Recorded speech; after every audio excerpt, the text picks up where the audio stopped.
They were looking for electronic devices, material, so they seized my laptops, mobile, all pen drives, hard drives, locked my email accounts.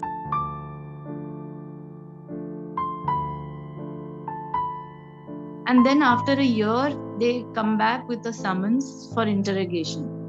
And he is interrogated for 5 days, and he is shown all these documents in his computer. These are documents that he has never seen.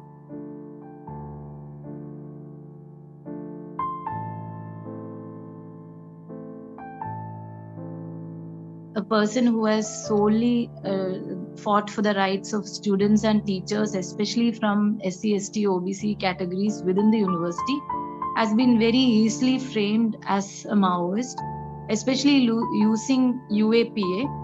And without any proper evidence, this framing has been done.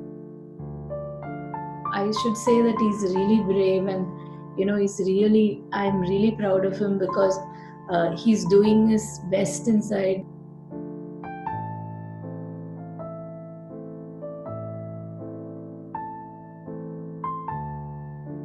There is a very dangerous situation in the two prisons in which the BK16 people have been kept, especially in Taloja. The condition of the hospital, the jail hospital, it's not a hospital, it's just rooms, and there is nothing there. There's not even a doctor. It's shocking.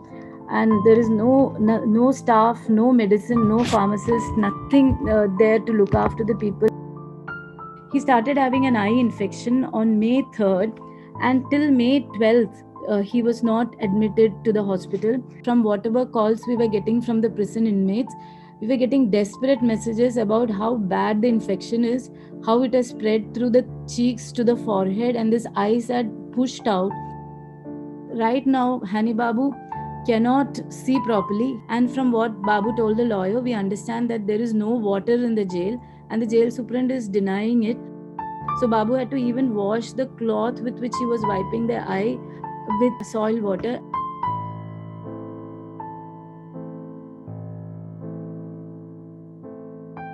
You can see how serious the situation is, and the COVID wave is spreading, and the hospital don't have infrastructure plan or even the will to do anything about it.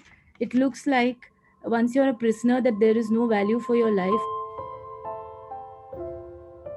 In the case of the Bhima Koregaon 16, these are eminent people who have been active socially, who have worked for the betterment of society. So society as a unit should come together to demand their release on bail given the present condition.